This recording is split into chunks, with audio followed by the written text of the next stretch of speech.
Capítulo 6. Predestinação.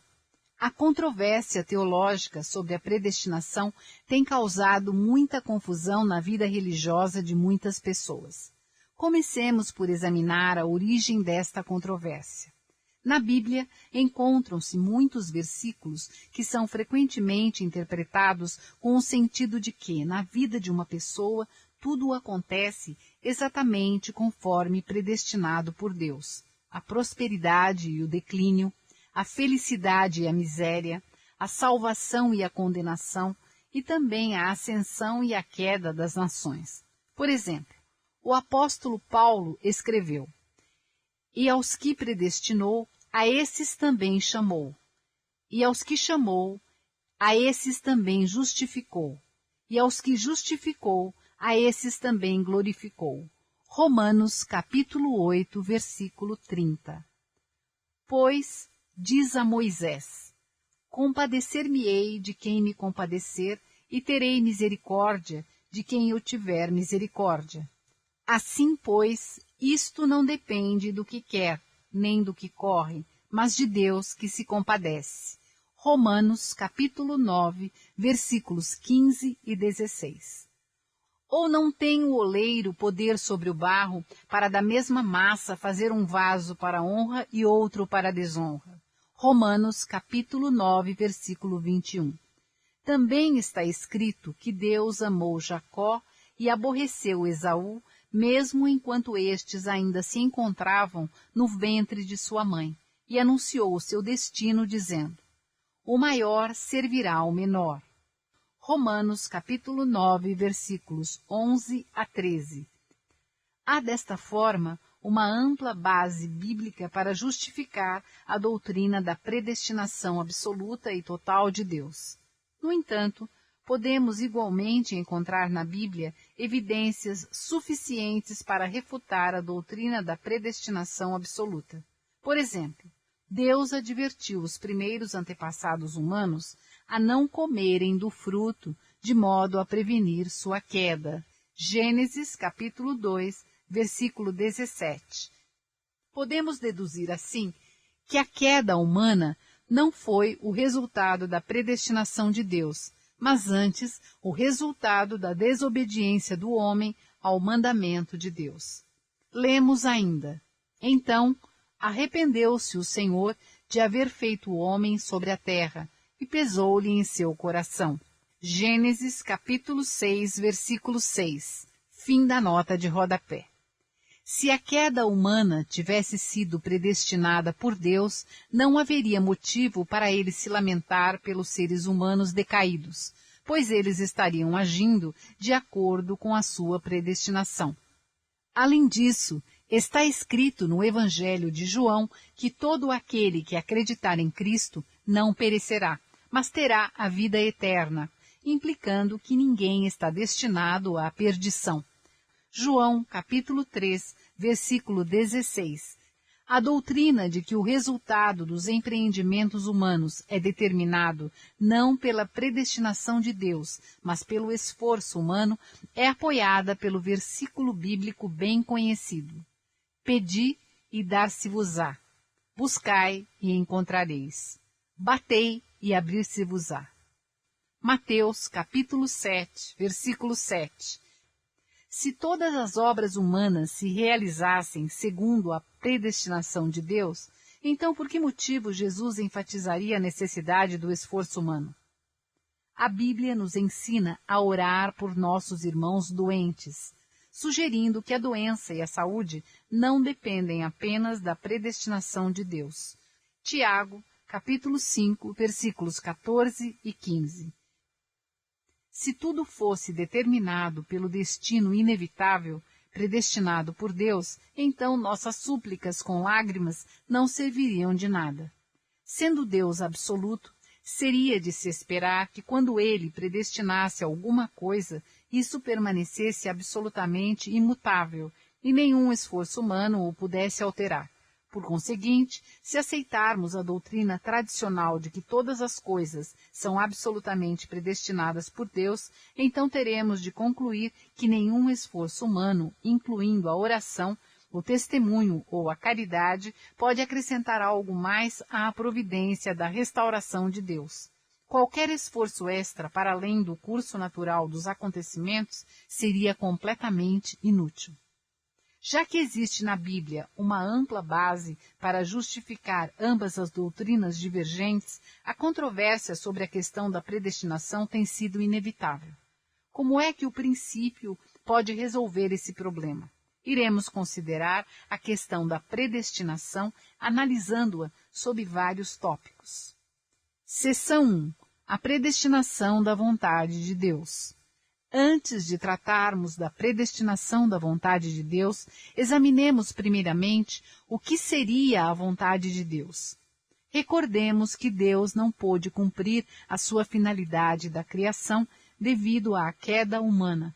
Portanto, a vontade de Deus relativa ao cumprimento de sua providência para a humanidade decaída continua a ser a realização da finalidade da criação. Neste sentido, a vontade de Deus é que a restauração seja realizada. Em seguida, devemos saber que Deus predestina sua vontade antes de iniciar as ações para realizá-la. Quando criou os seres humanos, Deus determinou que eles cumprissem a finalidade da criação.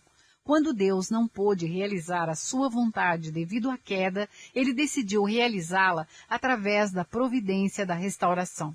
E desde então, Deus tem feito todos os esforços para realizar sua vontade. Deus deve predestinar e realizar a sua vontade através do bem e nunca do mal. Deus é o autor do bem, por isso a sua finalidade da criação é boa. De igual modo, o propósito da providência da restauração e a sua vontade em cumpri-la também são bons. Por esta razão, Deus não deseja nada que impeça ou se oponha ao cumprimento da finalidade da criação. Em particular, ele não podia ter predestinado a queda humana, nem os pecados que sujeitam os seres humanos a julgamento, muito menos predestinar eventos tais como a destruição do cosmos. Se tais males fossem o resultado inevitável da predestinação de Deus, então Deus não poderia ser o autor do bem. Além disso, se o próprio Deus tivesse predestinado tais resultados maus, ele não teria expressado arrependimento por eles, como fez, por exemplo, em relação à depravação dos homens decaídos, ou pelo rei Saul, quando este perdeu a fé. Gênesis, capítulo 6, versículo 6, 1 de Samuel, capítulo 15, versículo 11.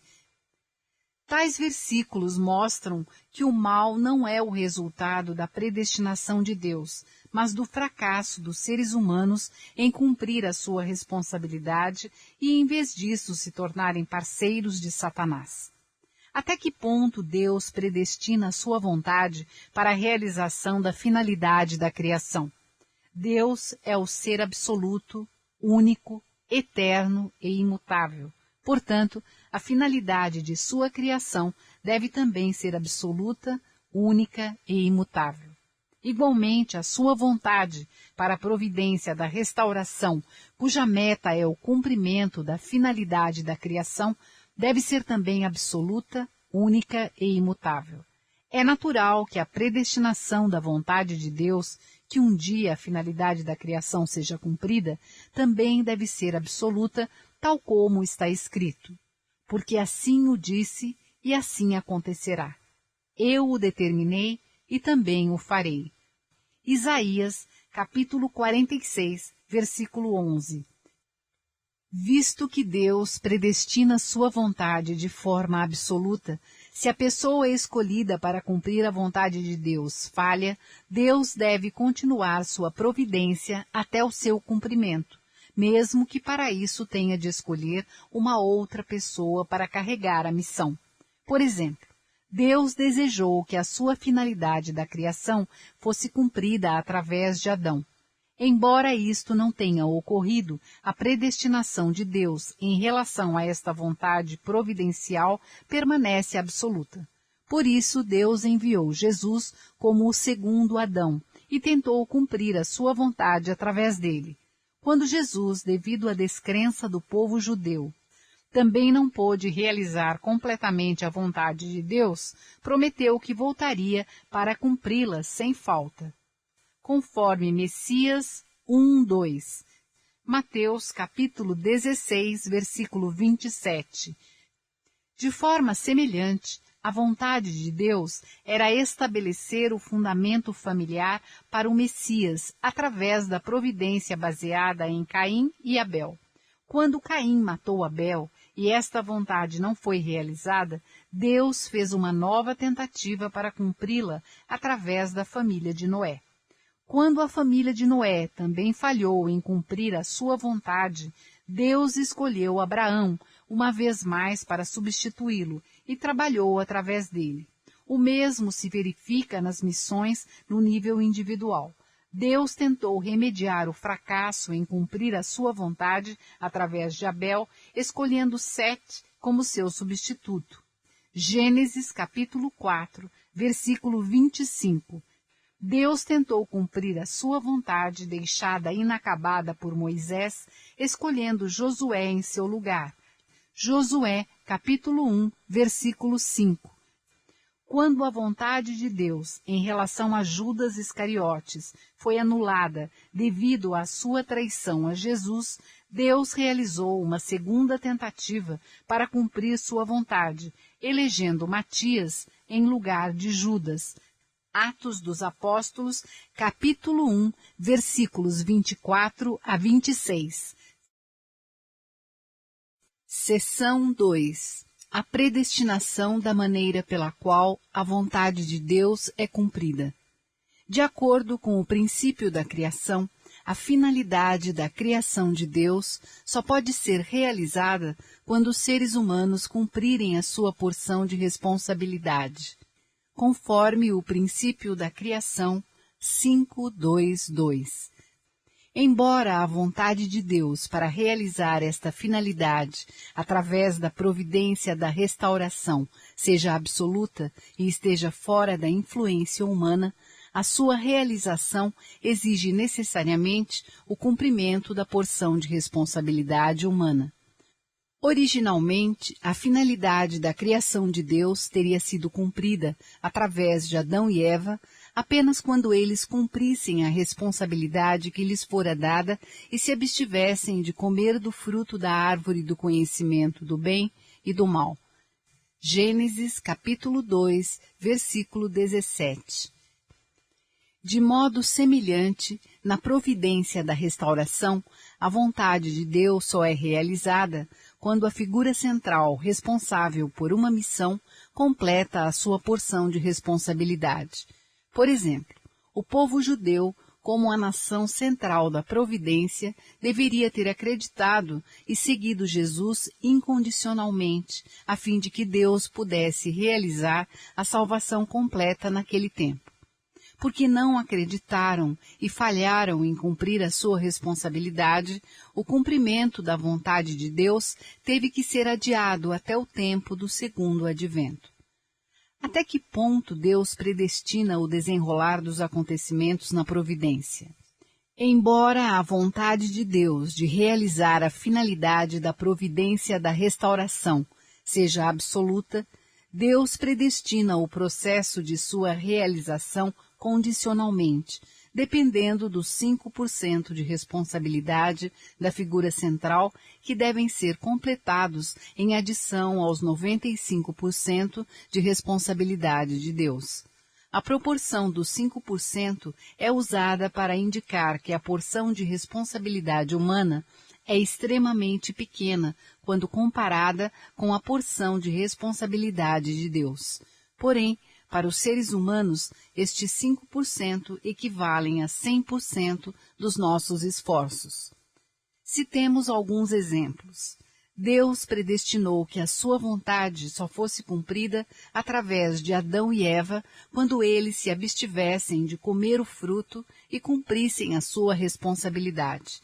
Na providência da restauração, através de Noé, Deus predestinou que a sua vontade só fosse cumprida depois de Noé cumprir a sua responsabilidade, esforçando-se com a máxima devoção na construção da arca.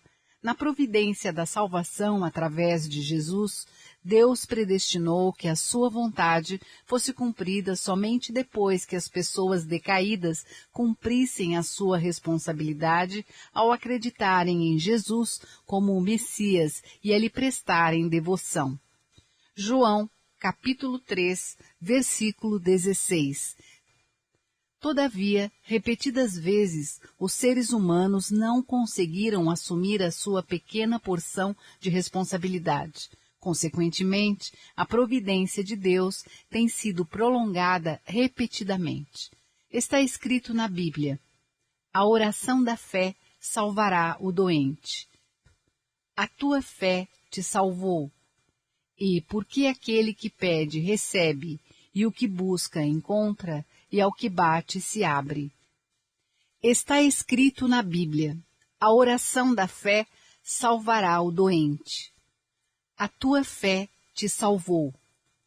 E porque aquele que pede recebe, e o que busca encontra, e ao que bate se abre. Tiago, capítulo 5, versículo 15. Marcos, capítulo 5, versículo 34. Mateus, capítulo 7, versículo 8. Estes versículos confirmam que Deus predestina o cumprimento de sua vontade na contingência dos seres humanos concluírem a sua porção de responsabilidade. Devemos reconhecer, através destes exemplos, quão ínfima é a porção de responsabilidade humana em comparação com o esforço e a graça de Deus, que são a sua porção de responsabilidade. Por outro lado, quando consideramos o fato de que as figuras centrais na providência, repetidas vezes, não conseguiram cumprir suas responsabilidades, podemos avaliar quão extremamente difícil tem sido para elas cumprirem essa porção de responsabilidade comparativamente pequena. Seção 3. A predestinação dos seres humanos. Adão e Eva deviam tornar-se os bons antepassados da humanidade sob a condição de cumprirem a sua responsabilidade, obedecendo ao mandamento de Deus de não comer do fruto. Por conseguinte, Deus não predestinou de modo absoluto que Adão e Eva viriam a ser os nossos bons antepassados. O mesmo é válido para todas as pessoas decaídas. Elas só poderão ser as pessoas ideais que Deus predestinou quando cumprirem suas responsabilidades. Portanto, Deus não predestina em termos absolutos o tipo de pessoas em que elas irão realmente se tornar. Até que ponto Deus determina o destino de um indivíduo? O cumprimento da vontade de Deus através de um indivíduo exige absolutamente que ele cumpra a sua porção de responsabilidade. Por isso, embora Deus predestine alguém para uma missão particular, os 95% de responsabilidade de Deus e os 5% de responsabilidade da pessoa têm de ser realizados em conjunto, antes que a pessoa possa completar a missão que lhe foi dada e cumpra a vontade de Deus. Se a pessoa não completar a sua responsabilidade, não pode se tornar a pessoa que Deus desejava que ela fosse. Por exemplo, quando Deus escolheu Moisés, ele predestinou condicionalmente para quando Moisés cumprisse a sua responsabilidade, entraria na terra abençoada de Canaã, conduzindo o povo escolhido. Êxodo, capítulo 3, versículo 10. Todavia, quando Moisés transgrediu a vontade de Deus ao bater 2 vezes na rocha em Cádiz Barnea, ele falhou. Consequentemente, Moisés morreu antes de alcançar o seu destino final, e a intenção de Deus que ele conduzisse o povo a Canaã não foi realizada. Números, capítulo 20, versículos 2 a 13. Capítulo 27, versículos 13 e 14. Quando Deus escolheu Judas Iscariotes, ele predestinou condicionalmente que Judas permaneceria sendo um discípulo leal de Jesus, completando fielmente a sua responsabilidade. Porém, Quando Judas se tornou infiel, a expectativa de Deus para ele não foi realizada e ele acabou como um traidor. Quando Deus escolheu o povo de Israel, predestinou que ele seria glorificado como a nação escolhida quando cumprisse a sua responsabilidade em crer e servir a Jesus. Todavia, quando seus líderes enviaram Jesus para a cruz, aquele destino previsto não se realizou e a nação judaica foi dispersada. Vejamos agora a predestinação de Deus com relação às figuras centrais na providência da restauração. O propósito da providência da restauração de Deus consiste em restaurar por completo o mundo decaído ao mundo original que ele idealizou. Por conseguinte, todas as pessoas decaídas estão destinadas a serem salvas. 2 de Pedro, capítulo 3, versículo 9. No entanto, tal como durante o processo da criação de Deus, também a sua providência da salvação, um trabalho de recriação, não pode ser completada instantaneamente. Ela começa em um ponto, expandindo-se gradualmente até cobrir o todo. Neste sentido, na providência da salvação, Deus predestina primeiro uma pessoa para ser a figura central e então a chama para uma missão. Que qualificações essa pessoa deve possuir para merecer tal chamado? Primeiro, a figura central tem que nascer no seio do povo escolhido. E depois, dentre o povo escolhido mesmo, ela deve descender de uma linhagem ancestral com muitas boas realizações. Dentre os descendentes desta linhagem ilustre, ela tem que ser dotada do caráter requerido. Entre aquelas que possuem o caráter requerido, ela deve desenvolver as qualidades necessárias durante a sua juventude. Finalmente, dentre aquelas que adquiriram estas qualidades, Deus seleciona antes de tudo o indivíduo que vive no tempo e lugar mais adequados às suas necessidades. Seção 4. Elucidação dos versículos bíblicos que sustentam a doutrina da predestinação absoluta. Até aqui, analisamos os vários assuntos relativos à predestinação. A seguir, voltaremos a analisar aqueles versículos bíblicos que parecem sugerir que o resultado de todos os empreendimentos é determinado pela predestinação absoluta de Deus e esclarecer o seu significado. Comecemos pelo seguinte versículo. Porque os que dantes conheceu, também os predestinou para serem conformes à imagem de seu Filho, a fim de que ele seja o primogênito entre muitos irmãos. E aos que predestinou, a esses também chamou.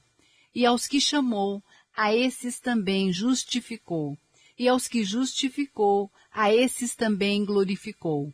Romanos, capítulo 8, versículos 29 e 30. Sendo onisciente, Deus prevê quem tem as qualificações necessárias para se tornar uma figura central na providência da restauração. Deus predestina aqueles que já conhece de antemão e depois os chama para cumprirem o propósito da providência. Chamar a pessoa faz parte da responsabilidade de Deus, mas isso por si só não a qualifica para ser justificada perante Deus e receber a glória. Só quando a pessoa cumpre a sua responsabilidade, depois de ser chamada por Deus, é que é justificada e glorificada. A predestinação de Deus relativa à glorificação de um indivíduo está, assim, dependente do cumprimento da sua porção de responsabilidade.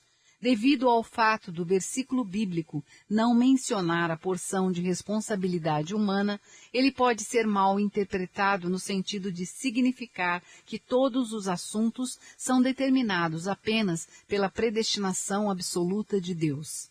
Está escrito: Pois, diz a Moisés, compadecer-me-ei de quem me compadecer, e terei misericórdia de quem eu tiver misericórdia. Assim, pois, isto não depende do que quer, nem do que corre, mas de Deus que se compadece. Romanos, capítulo 9, versículos 15 e 16. Como está esclarecido mais acima, Deus apenas prevê e escolhe aquele que está mais apto para cumprir a finalidade da providência da restauração. É o direito de Deus escolher uma pessoa e ter misericórdia ou compaixão por ela. Isto não depende de modo algum da vontade ou do esforço humano. Este versículo foi escrito para enfatizar o poder e a graça de Deus. Paulo também escreveu: Não tem o oleiro poder sobre o barro para da mesma massa fazer um vaso para honra e outro para desonra? Romanos, capítulo 9, versículo 21. Foi explicado que Deus atribuiu aos seres humanos uma porção de responsabilidade como condição pela qual ele pudesse amá-los acima de qualquer outro ser da criação. A intenção de Deus, ao atribuir esta condição, foi dignificar os seres humanos como senhores da criação, fazendo-os assemelhar-se à sua natureza criativa. Contudo, os seres humanos violaram esta condição e caíram. Eles se tornaram como lixo, adequado para ser descartado. Em tal estado, as pessoas decaídas não têm nenhuma razão para se queixarem, seja qual for o modo como Deus as trate. É isso que este versículo nos ensina. Está escrito que Deus amou Jacó e aborreceu Esaú quando estes ainda estavam no ventre de sua mãe, sem que tivessem feito qualquer coisa boa ou má. Deus favoreceu a um e rejeitou ao outro, e disse a Rebeca: O maior servirá ao menor. Romanos, capítulo 9, versículos 10 a 13. Qual seria a razão para este favoritismo? Deus favoreceu a um mais do que ao outro, a fim de estabelecer um determinado curso na providência da restauração. Embora mais detalhes sejam discutidos mais adiante, Deus deu a Isaque 2 filhos gêmeos, Esaú e Jacó, com a intenção de colocá-los nas posições de Caim e Abel. Conforme Fundamento 3:12. Eles deveriam realizar as condições de indenização necessárias para cumprir a sua vontade de recuperar o direito de primogenitura do filho mais velho, que fora perdido na família de Adão quando Caim matou Abel. Deus tencionava realizar a sua vontade, levando Jacó, na posição de Abel, a vencer seu irmão mais velho, Esaú, na posição de Caim. Porque Esaú estava na posição de Caim, foi aborrecido por Deus, ao passo que Jacó, na posição de Abel, recebeu o amor de Deus. Não obstante, o favorecimento ou desfavorecimento de Deus iria depender do cumprimento das porções de responsabilidade de ambos no final. De fato, tendo se submetido por sua obediência a Jacó, Esaú pôde superar sua posição anterior de ser aborrecido por Deus e receber a bênção do amor de Deus igual à de Jacó. Por outro lado, embora Jacó estivesse inicialmente na posição de receber o favor de Deus, ele teria cessado de o receber se tivesse falhado no cumprimento de sua responsabilidade. A doutrina da predestinação absoluta e total tem sido exposta por várias pessoas, notadamente João Calvino, sendo ainda uma doutrina bastante considerada em nossos dias atuais. Eles sustentavam essa doutrina porque acreditavam, erroneamente, que a realização da vontade de Deus dependia apenas do poder e obra de Deus, ignorando o verdadeiro relacionamento entre a porção de responsabilidade de Deus e a porção de responsabilidade humana no cumprimento da finalidade da providência da restauração.